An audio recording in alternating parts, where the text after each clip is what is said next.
Saudações alvinegras, pessoal, esse é mais um vídeo dos meninos de fora da vila. Eu sou Danilo Rattori, já em terras guarapuavanas, já inteiro, saudável, um pouco cansado, verdade, mas tranquilo, ileso, depois de toda a emoção que tivemos ontem. Trazendo aqui o tradicional pós-jogo, agora um pós-jogo formal, um pós-jogo no nosso estúdio aqui, falando dessa vitória sobre o Coritiba, 2-1, vitória do Santos, fora de casa, vitória bastante importante. E, bom, a gente demora um pouco nesse pós-jogo porque principalmente tivemos já o vídeo de React, um vídeo da nossa participação do jogo, né? Da nossa ida ao estádio, então confiram lá. É o vídeo anterior a esse, mas de qualquer forma é um vídeo que vai estar muito acessível para vocês. Foi um jogo bastante intenso, vocês vão ver no vídeo, mas foi um jogo que teve desde tentativas de agressão de ambas as partes, da torcida, até gol do Santos, festa da torcida local, e depois vaias, teve muita coisa. A gente vai dar um panorama geral aqui, mas é um vídeo que acabou ficando muito legal, teve muita coisa interessante no vídeo. Encontrei um inscrito do canal, nunca tinha conhecido um inscrito do canal, assim, de ser reconhecido, então foi a primeira vez também. O cara, inclusive, veio do Mato Grosso do Sul, que é um estado que eu tenho ligação, morei lá. Então, confiram lá o vídeo, muito legal. E obrigado, Fernando, obrigado, Daniel, que estavam junto com a gente. Obrigado, claro, meu pai, grande amigo do meu pai, Mário Endo. E, bom, antes de mais nada, peço sempre, se inscreva no canal se você não for inscrito. Deixe seu like, compartilhe, deixe seu comentário, diga o que você achou da partida. Agora mais tranquilo, agora falando de uma maneira mais analítica. Nessa vitória sobre o Coritiba, um Coritiba bastante deficiente tecnicamente, para dizer o mínimo. Teve um primeiro tempo de um Santos que não esperou o Coritiba atacar. Até achei interessante, era uma ideia que estava percorrendo assim, os veículos, né? Se o Lisca que deu muito a bola tanto pro Fortaleza quanto pro Fluminense, se ele faria o mesmo com o Coritiba. Já foi uma postura diferente, o Santos subiu bastante a linha de marcação, tentou roubar a bola na saída do Coritiba e basicamente não deu espaços pro Coritiba finalizar, principalmente no primeiro tempo, isso ficou muito claro. O Coritiba não deu trabalho pro João Paulo, mas o Santos também demorou muito para conseguir finalizar e dar trabalho pro Alex Muralha, que é um goleiro que não é exatamente confiável, assim, eu não acho que ele seja um goleiro ruim, mas falta confiança, e daí não dá pra você não confiar no goleiro. E eu acho que o Santos, principalmente no primeiro tempo, faltou testar um pouco o Muralha. Então deixa eu só falar aqui como é que foi a escalação do Santos, que trocou basicamente a mesma escalação do jogo contra o Fluminense, só com o Rodrigo Fernandes no lugar do Camacho. Então, João Paulo, Madison, que eu nunca critiquei e depois criticarei muito, Maicon, Eduardo Bauerman e Felipe Jonathan, Rodrigo Fernandes, Zanocelo e Carlos Sanches, Lucas Barbosa, Lucas Braga e Marcos Leonardo. Então, o primeiro tempo em que o Santos conseguiu ter esse domínio, conseguiu ter a posse de bola, tô até aqui com o SofaScore. Deixa eu ver como é que foi. O Santos teve 53% de posse de bola no primeiro tempo e 51% no segundo, então teve mais no primeiro. Mas era uma posse de bola que levava, digamos que, medo, mas não perigo, assim. Eu acho que a torcida do Coritiba, a defesa do Coritiba, deve ter ficado meio tensa com o volume do Santos, mas não chegou até aquele momento de muito susto. No primeiro tempo não teve muita finalização do Santos. Vou até ver aqui quanto que o SofaScore marca. Então teve 4 finalizações, mas nenhuma no gol do Santos. Finalizações do Santos. E o Coritiba teve uma finalização também no gol. Também não foi no gol. Dessas do Santos, dessas 4, uma foi fora e 3 foram bloqueadas. Inclusive, uma foi uma boa jogada que cruzaram a bola pro Sanches cabecear. O Sanches cabeceou de um jeito que eu acho que seria gol, mas a zaga do Coxa bloqueou e até aí a função deles, tudo certo. Mas o Santos parecia que estava tentando aquela bola perfeita, aquele passe perfeito, aquela jogada em que tudo dá certo e fica prontinha para o Marcos Leonardo finalizar. Então eu achei que faltou nesse primeiro tempo finalização, chute de média distância. Teve uma hora que o Santos ficou triangulando a bola, passando de um lado assim, dentro da área, assim, na entrada da área. E ninguém chutava até que abriram pra lateral e aí foi cruzamento, assim, foi meio que o chuveirinho. Eu até não acho que sejam os cruzamentos dessa, pelo menos dessa partida, tenham sido aqueles cruzamentos desesperados que ninguém chega lá, então você joga na área de qualquer jeito. Eu consigo ver uma tentativa de um passe por cima, mas ainda assim não tem sido eficaz e não foi nesse primeiro tempo. No segundo tempo, a primeira coisa que o Santos fez foi chutar. Eu acho que foi o Zanocelo, não tenho certeza, mas teve um chute que virou um escanteio. Desse escanteio veio a cobrança do Sanches na cabeça do Matos, que subiu muito bem para finalizar. Isso foi aos 2 minutos de jogo do segundo tempo. O João Paulo já tinha tomado um cartão amarelo por brigar. O Michael tomou um amarelo por fazer uma falta que foi depois de um lance que foi uma falta muito clara no Marcos Leonardo. Não vou aqui ficar falando de arbitragem, só que eu acho que a arbitragem faltou critério nas faltas pros dois lados. Nem acho que foi para ajudar o Coritiba ou prejudicar o Santos, nada assim. Mas faltou critério em alguns momentos. E isso é ruim, porque acaba deixando o jogo mais nervoso. Um jogo que já começou nervoso pela questão da arquibancada. Mas, aos 2 minutos, então, o Matos desvia de cabeça. E eu levei um tempo para conseguir falar nos grupos de WhatsApp, porque tava no estádio, da internet ruim. Aí, quando eu mandei o clássico Nunca Critiquei, o Matson foi lá. Ele conseguiu. É porque eu acho que nos melhores momentos não aparece, mas quem assistiu vai lembrar.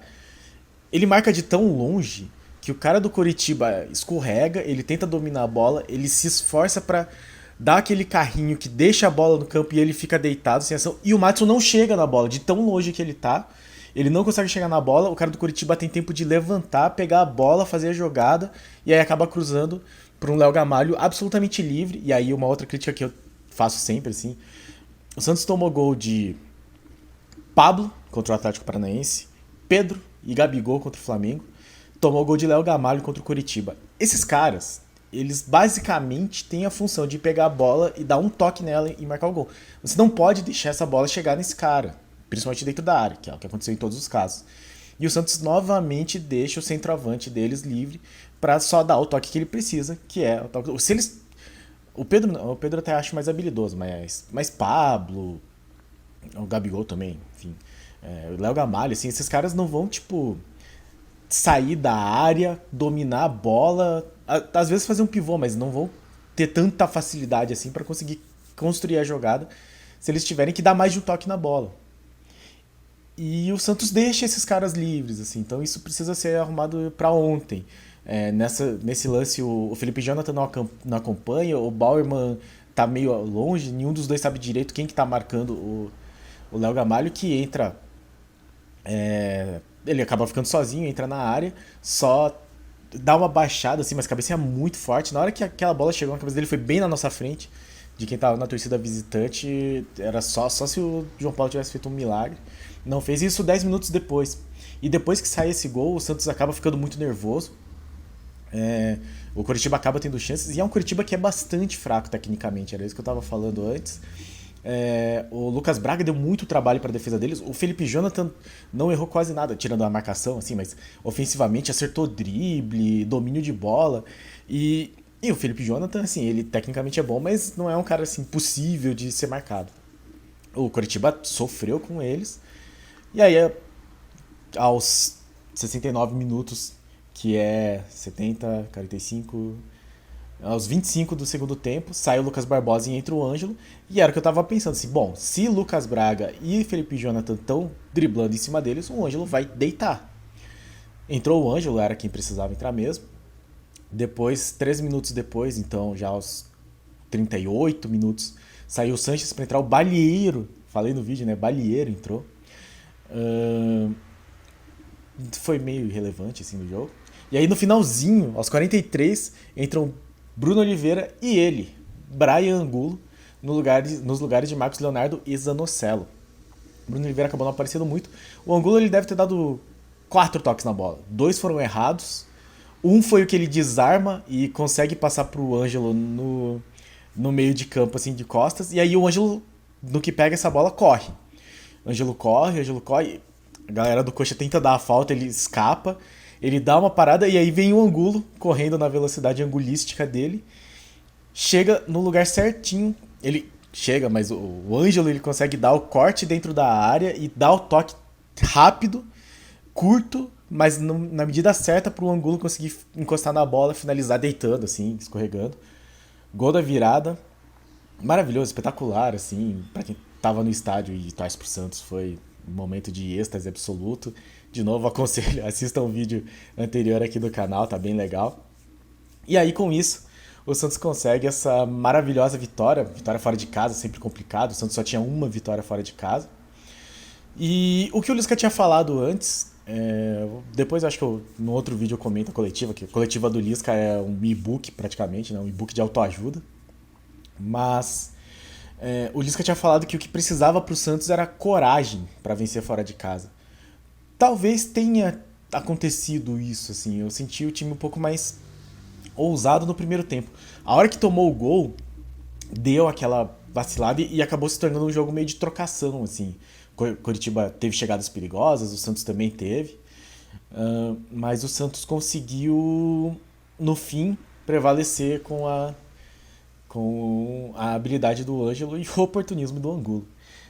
Com esse resultado espetacular, o Santos vai para 30 pontos, sobe para nono, tinha ficado em décimo com os resultados da rodada, mas recupera o nono lugar, que acho que quando começou a rodada, acho que era a posição do Santos mesmo, mas daí já fica com 30 pontos, sendo 9 para frente do Fortaleza, que é o primeiro dentro da zona, e 8 para cima do Avaí e do Coritiba, que são os primeiros fora da zona do rebaixamento.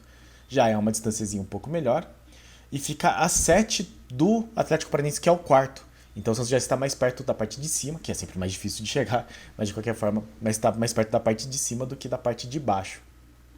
Resultado bastante importante, até porque o próximo jogo é contra um América, que é um time sempre complicado, o Santos sofre sempre contra o América. Ganhou esse ano, mas vinha de jogos ruins contra o América nos anos anteriores. Ano passado, por exemplo, perdeu os dois. E vai ser mais um jogo fora de casa.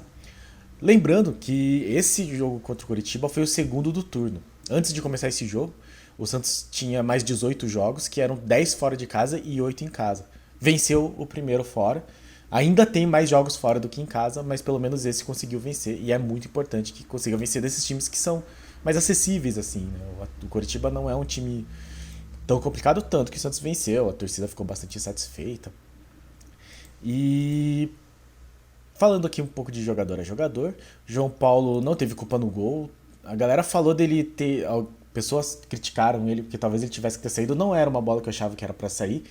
Por outro lado, tem algumas bolas altas que ele soca em vez de segurar. E isso me dá um pouco de preocupação. Mas eu não acho que tenha sido o caso no gol. E no mais teve um lance que foi meio perigoso. Eu não sei se a bola ia na trave. Ele acabou espalmando pra frente, mas não tinha ninguém do Coritiba. Não sei se foi pensado. Mas pareceu que sim, que ele tentou espalmar para onde não tinha jogador, que era exatamente lá, então dominou a bola tranquilamente. No mais, a atuação regular, o Coxa não chegou tanto assim, no gol especificamente, né? Perto do gol até chegou algumas vezes, mas no gol mesmo não chegou tanto. O Matos é difícil comentar, né? Porque ele marca o gol e aí a gente tenta ficar feliz e elogiar, mas é muito tenso ele marcando. Ele, pra só não criticar, né? Só dizer que eu critiquei apenas, ele tira uma bola dentro da área que tava pererecando lá, tava meio perigosa. Mas é muito. Dá muita angústia ver ele marcando, assim. Ele marca a distância. De qualquer forma, pelo menos marcou o gol, foi bastante importante. Eu não acho que é um jogo bom dele. Espero que o Nathan, quando estiver em forma, suba ao nível. E, como eu falei pra todo mundo, assim, o Madison, pra mim, ele é centroavante. Falaram pra ele que é lateral direito porque acho que é a carência do futebol brasileiro, assim, pô. Faz sentido, porque se fosse centroavante ele ia estar disputando aí com um monte de gente muito habilidosa. E como lateral direito ele é titular do Santos na Série A. Mas ele é centroavante, ele é muito bom finalizador, mas com a bola no pé não acerta quase nada. Michael e Bauerman, pra mim, é uma dupla excelente de zaga. O Bauerman, acho que sim, falhou. Foi uma falha meio conjunta dele, do Felipe Jonathan no segundo gol. Mas no mais fez um jogo bom. O Michael excelente, posicionamento muito bom, muita técnica, muita visão. O Felipe Jonathan, de novo, um jogo bom também, não errou quase nada. Errou na marcação no segundo gol, mas no mais eu até achei bom. Deu drible, deu chapéu. Nossa, o Felipe Jonathan tava deitando nos caras do Coxa. Rodrigo Fernandes fez a dele. Não tomou o amarelo, que é bastante impressionante pro ímpeto dele. e segurou tudo lá atrás. Eu acho que é um jogador bastante importante taticamente também. O Zanocelo já me dá um desânimo, assim. O Zanocelo, ele dá a impressão que ele acha que não vai conseguir, daí ele nem tenta. E aí quando ele tenta achando que não vai conseguir, assim. Essa é a impressão que me dá. Com todo respeito, assim, eu não tô falando que seja isso, nem que ele seja ter algum tipo de incapacidade, mas é a impressão que me dá vendo ele jogar, assim. Então ele tenta fazer uma coisa, mas vai meio sem confiança. Eu acho que o chute foi dele, mas foi um chute que foi desviado totalmente, o chute que deu origem ao escanteio do primeiro gol. Mas é um jogador que eu gostaria de ver assim com mais, sei lá, sangue nos olhos, assim, o Eye of the Tiger do Rock, o olho do tigre. Acho que falta um pouco isso no Zanocelo. O Sanches é um cara que se entrega muito. Gostei do Sanches. Ele dessa vez ajudou na marcação pressão, assim. Acho que faltou um pouquinho só de chutar, porque eu achei que todo mundo podia ter chutado um pouco mais no Muralha. Tanto que ele dá um chute no segundo tempo, finalmente. E o Muralha tem que fazer uma defesaça. Aquela bola dá a impressão que ou ia no ângulo ou ia bater na trave, assim, mas ia dar perigo. O Muralha consegue defender. Então, só isso, meu único porém do Sanches nessa noite. O Lucas Braga bem conseguiu driblar. Eu acho que falta ele dar esse último passe, mas também falta a gente aparecer com um passe um pouco mais fácil. Por outro lado, eu acho que tem horas que ele pode correr em direção ao gol e finalizar e ele para e corta pro meio e recua. E então falta um pouco dessa melhor tomada de decisão do Lucas Braga. O Lucas Barbosa eu já achei mais fraco, não ajudou tanto na marcação. Mas ele também tenta se movimentar bastante. Achei que dessa vez ele foi um pouco não tão bem assim. E o Marcos Leonardo, ele é o cara que leva perigo, só que ainda continua sendo um jogador muito isolado, então ele tem que sair da área e ele não é tão bom em fazer isso. Ele tem que pegar a bola virado para frente do gol e aí ou correr em velocidade ou dar o toque da finalização, esse é o estilo dele. Para ele jogar de costas saindo da área não é o melhor jeito para ele fazer, ele não é tão bom nesse pivô. Então ele acabou um pouco prejudicado por isso. Dos que entraram, o Ângelo, sem comentários, ele é o jogador que faltava, ele tinha que ter entrado antes, ele podia ter sido titular. A bola que o Daniel comenta, o Ângelo precisava ter essa bola para deixar alguém na cara do gol ou finalizar. Ele já tinha tentado algumas finalizações que estavam levando perigo, assim, porque era isso, você tinha que chutar e ver se o Muralha não dá um rebote para frente, uma bola desvia alguém e entra, ou vira um escanteio. Esse chute que é mais direcionado, né? Não o chute de qualquer jeito que isola. Então o Ângelo era quem estava fazendo essa jogada. E na hora que ele pegou com a defesa do Coritiba aberta, ganhou na velocidade e deu o passe na habilidade. Assim. Não é só que ele ganhou porque foi mais rápido. Não, ele foi mais rápido, ele fugiu da falta, mas ele deu a freada para esperar o Angulo chegar. Na habilidade ele tira do cara e consegue o espaço para dar o passe. Então uma jogada que se você olhar bem, assim, é uma jogada muito difícil de fazer, então muito genial a execução do Ângelo. Balieiro eu não vi ele em campo, assim, o que é um bom sinal, quer dizer que ele não comprometeu, não achei que fez nada demais. Bruno Oliveira também sumido, acho que teve acho que um lance dele que ele ficou no meio de dois, perdeu a bola, então nada muito o que falar. E o Angulo, como eu disse, ele deu 4 toques na bola, eu acho, 2 foram errados no ataque. Um foi ele desarmando para servir o Ângelo, para o Ângelo correr com essa bola, e o outro foi o gol. Não tem o que falar, para mim. Ficou 5 minutos em campo e garantiu os 3 pontos pro Santos. Nunca critiquei o Angulo. Então esse foi o nosso jogo, um jogo tenso. E aí falar um pouco, né, do que aconteceu antes do jogo e até como que foi o clima. Porque o Santos, as torcidas, né, organizadas de Santos e Coritiba criaram um tipo de rivalidade. Eu não entendo bem como que funciona essa questão de rivalidades de torcidas. Coxa não é nosso rival, Coxa não tem por que criar caso com o Coritiba. Pra mim, nada disso faz sentido. A gente sabe que teve aquele grande conflito em Santos no jogo do primeiro turno do Brasileiro. Não sei o que levou aquilo também, não sei se é uma rixa antiga, mas de qualquer forma foi um jogo que teve muita coisa, assim. Postei nos shorts do nosso canal do YouTube alguns vídeos, principalmente do começo do jogo, então o Curitiba fez uma festa muito bonita, aquela coisa de desligar as luzes, fazer o green hell, um monte de fumaça e tal. No que tava tendo isso, eles começaram a atacar bomba, né? Aquelas bombas de tipo de... Não é fogo de artifício, é bombinha mesmo, né? Bomba de explosão, não sei o nome daquilo. Mas começou a atacar, assim, então dava pra ver. A gente estava longe, felizmente, a gente estava longe da parte que divide com a torcida do. Que não é a Império, né? Que é a maior organizada do Curitiba, mas tem algumas outras organizadas lá. A gente tava mais perto das cadeiras, que é um pessoal um pouco mais tranquilo. E aí começou, dava pra ver só o clarãozinho voando. E aí depois estourava, assim. A hora que aconteceu, eu fiquei muito assustado. A galera começou a correr, assim. E daí teve. Jogaram mais uns quatro. Eu filmei o último. Tá no nosso vídeo de ontem. E aí depois, nisso, a torcida organizada do Santos foi pra cima do portão, começou a forçar o portão, assim, foi um momento meio desesperador, porque eu pensei assim, se eles forçam, aí vai ficar aberto, aí o negócio vai virar um caos, assim. Demorou tanto, mas a PM acabou diminuindo o espaço, aumentando a distância entre um e outro, o espaço entre um e outro, e aí foi tranquilo. Recebi alguns vídeos, eu não consegui assistir ainda, mas parece que teve muita confusão durante o jogo mesmo, fora do estádio. E aí eu já não sei como é que foi, mas enfim, eu acho terrível que isso aconteça, pra mim não faz sentido nenhum você brigar, você matar por causa de futebol e torcida organizada, assim, eu respeito muito a festa que eles fazem, mas eu acho que eles deveriam mudar um pouco a maneira como eles se olham, assim, como eles se autoafirmam,